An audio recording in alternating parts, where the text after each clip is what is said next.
Hello বন্ধুরা, welcome to Gide online YouTube channel. বন্ধুরা, তোমাদের যাদের আধার কার্ড রয়েছে তোমাদের সবার জন্য একটি গুরুত্বপূর্ণ আপডেট আজকের এই ভিডিওটির মাধ্যমে আলোচনা করব, যেটা হচ্ছে তোমার যদি আধার কার্ডে তুমি কোন রকম কারেকশান করে থাকো কিংবা তোমার যদি আধার কার্ডে মোবাইল নাম্বারটা লিঙ্ক করে থাকো, তাহলে কিন্তু তোমাদের আধার কার্ডের অফিসিয়াল ওয়েবসাইটে এসে তোমাদের এখানে আধার কার্ডটা অর্থাৎ নতুন আধার কার্ডটা অর্থাৎ আপডেটেড আধার কার্ডটা তোমাদের ডাউনলোড করতে হবে। এবং ডাউনলোড করার সময় তোমাদের চেকটাও হয়ে যাবে তোমাদের এখানে আপডেটটা হয়েছে কিনা, মোবাইল নাম্বারটা যোগ হয়েছে কিনা। তার জন্য আজকের এই ভিডিওটির মাধ্যমে তোমাদের সমস্ত কিছু বলে দেবো। তোমরা যদি এখানে আধার কার্ডে কোনো কিছু কারেকশান করে থাকো, মোবাইল নাম্বার লিঙ্কটা করে থাকো, তোমাদের কীভাবে চেক করতে হবে তোমাদের ওই আপডেটটা হয়েছে কিনা, মোবাইল নাম্বার লিঙ্কটা হয়েছে কিনা, এবং তারপরে তোমাদের নতুন আধার কার্ডটা কীভাবে ডাউনলোড করতে হবে এবং প্রিন্ট করতে হবে এ টু জেড বলবো। তাই অবশ্যই তোমরা ভিডিওটি না টেনে শেষ পর্যন্ত মনোযোগ দিয়ে দেখে নাও। তোমাদের আধার কার্ডের যে কোনো ধরনের আপডেট করার পর ওইগুলো চেঞ্জেস হয়েছে কিনা চেক করার জন্য কিংবা আধার কার্ডটা ডাউনলোড করার জন্য তোমাদের সবার প্রথম মাই আধার এর অফিসিয়াল ওয়েবসাইটে আসতে হবে। এই অফিসিয়াল ওয়েবসাইটের লিঙ্কটা আমাদের এই ভিডিওটির নিচে দেওয়া রয়েছে, সেখান থেকে তোমরা ডাইরেক্ট এই পেজে আসবে। এই পেজে আসার পর দেখতে পাচ্ছ নিচের দিকে আসবে, নিচের দিকে আসার পর এবার তোমরা লগ ইন অপশানে ক্লিক করবে। এবার লগ ইন অপশানে ক্লিক করার সঙ্গে সঙ্গে তোমাদের কিন্তু নেক্সট পেজটা খুলে যাবে। এখানে দেখতে পাচ্ছ তোমাদের বলা হচ্ছে যে এন্টার আধার নাম্বার, যেখানে তোমাদের আধার কার্ডের নাম্বারটা এন্টার করতে হবে এবং তারপরে ক্যাপচা কোডটা দেখে দেখে ফিল করার পর নিচে লগ ইন উইথ ওটিপি অপশানে ক্লিক করতে হবে। এবার লগ ইন উইথ ওটিপি অপশানে ক্লিক করার সঙ্গে সঙ্গে তোমাদের আধার লিঙ্ক মোবাইল নাম্বারে 6 সংখ্যার ওটিপি যাবে, ওই ওটিপি এখানে এন্টার করতে হবে। এবার তোমরা যারা আধার কার্ডের সঙ্গে নতুনভাবে মোবাইল নাম্বারটা লিঙ্ক করেছো, তোমাদের মোবাইল নাম্বারে যদি ওটিপিটা চলে যায় তাহলে তোমরা বুঝে নেবে তোমাদের কিন্তু আধার কার্ডের সঙ্গে মোবাইল নাম্বারটা লিঙ্ক হয়ে গেছে। ওকে, তো এখানে কী করবে, নিচে আসার পর তোমরা শুধুমাত্র লগ ইন অপশানে ক্লিক করবে।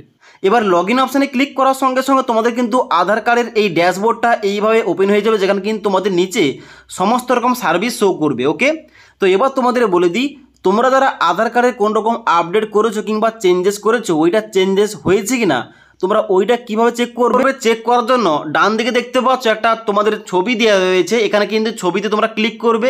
ক্লিক করার সঙ্গে সঙ্গে আধার কার্ডের যে প্রথম এখানে সাইডটা অর্থাৎ এখানে যে ফ্রন্ট সাইডটা এটা কিন্তু তোমাদের সামনে ওপেন হয়ে যাবে, যেখানে তোমাদের ছবি, নাম, ডেট অফ বার্থ, জেন্ডার এবং তোমাদের আধার নাম্বারটা শো করবে। এবার এখানে তুমি যদি আধার কার্ডে কোনো অ্যাড্রেসের কিংবা বাবার নামের কিংবা অন্যান্য কারেকশান করে থাকো, তাহলে কিন্তু এখানে দেখতে পাচ্ছ নিচে আসার পর ফ্লিপ আধার কার্ড এখানে ক্লিক করবে, তাহলে কিন্তু তোমাদের আধার কার্ডের পিছনের সাইডটা এখানে তোমাদের শো করবে। তো এখানে তোমরা চেক করে নেবে তোমাদের আধার কার্ডের এখানে কোন রকম যে আপডেট করেছিলে ওটা আপডেট হয়েছে কিনা কিংবা কারেকশানটা হয়ে গেছে কিনা। এখানে যদি কারেকশানটা তুমি দেখো এখানে তোমাদের কারেকশানটা হয়ে গেছে, তবেই তোমরা কিন্তু এখানে আধার কার্ডটা ডাউনলোড করবে। ওকে, আর নাহলে কিন্তু ডাউনলোড করা কোনো রকম দরকার নেই। ওকে, তোমাদের ওয়েট করতে হবে। তো এখানে কিন্তু তোমরা আগে চেক করে নিলে তোমাদের আধার কার্ডে কারেকশানটা হয়ে গেছে কিনা। যদি হয়ে থাকে তাহলে কিন্তু অবশ্যই এখানে নিচের দিকে আসবে। নিচের দিকে আসার পর দেখতে পাচ্ছ সার্ভিসের 2 নম্বর অপশান রয়েছে ডাউনলোড আধার, এখানে ক্লিক করবে। আর তোমরা যারা নর্মালি আধার কার্ড ডাউনলোড করতে চাও তোমাদের কিন্তু এখানে সবাইকে ডাউনলোড আধার অপশানে ক্লিক করতে হবে। এখানে ক্লিক করার সঙ্গে সঙ্গে তোমাদের কিন্তু নেক্সট একটা পেজ এইভাবে ওপেন হবে। এখানে তোমরা নিচের দিকে আসবে, নিচের দিকে আসার পর এই যে do you want a must Aadhaar, এখানে কিন্তু কোন রকমভাবে তোমরা চেকমার্ক করবে না, এখানে কিন্তু তোমাদের কোনো কিছু করা দরকার নেই। তোমরা নিচের দিকে আসবে, নিচের দিকে আসার পর তোমরা কিন্তু আরেকবার চেক করে নেবে তোমাদের নাম, ডেট অফ বার্থ, তোমাদের এখানে ঠিকানা সমস্ত কিছু ঠিকঠাক রয়েছে কিনা। ওকে, তো এখানে যদি তোমাদের সমস্ত কিছু ঠিকঠাক থাকে তাহলে কিন্তু নিচের দিকে আসার পর শুধুমাত্র ডাউনলোড অপশানে ক্লিক করবে। এবার ডাউনলোড অপশানে ক্লিক করার সঙ্গে সঙ্গে তোমাদের কিন্তু মেমোরি কার্ডে একটা পিডিএফ সেভ হয়ে যাবে এবং এখানে তোমাদের দেখাবে যে congratulation your Aadhaar card has been successfully download. এবার তোমরা কি করবে, তোমাদের কিন্তু ওই মেমোরি কার্ডে ওই পিডিএফটা তোমাদের ওপেন করতে হবে। এবার পিডিএফটা ওপেন করার সঙ্গে সঙ্গে তোমাদের কিন্তু একটা পাসওয়ার্ড চাওয়া হবে। ওই পাসওয়ার্ডটা তোমরা কি দেবে তোমাদের বলছি। এবার অনস্ক্রিন দেখতে পাচ্ছ আমি কিন্তু পিডিএফটা ওপেন করার সঙ্গে সঙ্গে বলা হচ্ছে দিস ফাইল ইজ প্রোটেক্টেড, এখানে কিন্তু তোমাদের পাসওয়ার্ডটা এন্টার করতে হবে। এবার তুমি কি পাসওয়ার্ড দেবে, দেখো এখানে তোমাদের আধার কার্ডে যে নাম রয়েছে তোমার নামের প্রথম 4টি অক্ষর তোমাদের কিন্তু এন্টার করতে হবে বড় হাতের, এবং তোমাদের জন্মসালটা এন্টার করতে হবে একসঙ্গে। যেমন আমার নাম বিশ্বজিৎ, তাহলে কিন্তু আমি প্রথম যে 4টি অক্ষর অর্থাৎ BISW এই 4টি অক্ষর এন্টার করব এবং আমার জন্মসাল 1996 এবং এইভাবে কিন্তু একসঙ্গে তোমাদের প্রথম নামের 4টি সংখ্যা এবং তোমাদের জন্মসালটা একসঙ্গে তোমাদের এন্টার করতে হবে। এন্টার করার পর ডান দিকে ওপেন অপশানে ক্লিক করতে হবে। এবার ওপেন করার সঙ্গে সঙ্গে তোমাদের কিন্তু আধার কার্ডটা এখানে শো করবে, যেখানে কিন্তু দেখতে পাচ্ছ তোমাদের আধার কার্ডের যাবতীয় তথ্যগুলো কিন্তু এখানে তোমাদের এইভাবে শো করবে। যদি তোমাদের মোবাইল নাম্বারটা তুমি লিঙ্ক করে থাকো তাহলে কিন্তু এখানে তোমাদের মোবাইল নাম্বারও শো করবে।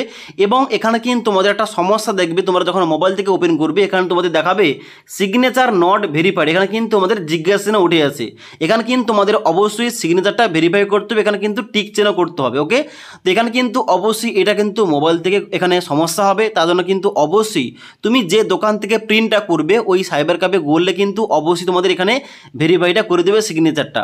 তো সিগনেচারটা ভেরিফাই করার জন্য কিন্তু কম্পিউটার থেকে যখন তোমরা এখানে ওপেন উইথ তোমরা যখন পিডিএফটা ওপেন করবে তোমাদের কিন্তু অবশ্যই অটোমেটিকলি তোমাদের কিন্তু এখানে সিগনেচারটা ভেরিফাই হয়ে যাবে। তাই তুমি যে দোকান থেকে প্রিন্টটা করবে ওখানে কিন্তু অবশ্যই প্রিন্টটা করার সময় তোমরা কিন্তু এখানে দেখে নেবে তোমাদের সিগনেচারটা ভেরিফাই আছে কিনা। ওকে, তো আশা করি তোমাদের এ টু জেড বলতে পারলাম। এখানে তোমাদের কিভাবে আধার কার্ড কারেকশন করার পর কিংবা কোনো কিছু আপডেট করার পর তোমরা সবার প্রথম কীভাবে চেক করবে, এবার যদি ওই আপডেটটা হয়ে যায় কিংবা কারেকশানটা হয়ে যায় তাহলে তোমরা কীভাবে এখানে আধার কার্ড ডাউনলোড করবে তোমাদের এ টু জেড বলে। এবার যদি আজকের এই ভিডিওটির আপডেট তোমাদের ভালো লেগে থাকে একটি লাইক করবে এবং বন্ধুদের অবশ্যই ভিডিওটি শেয়ার করে দেবে।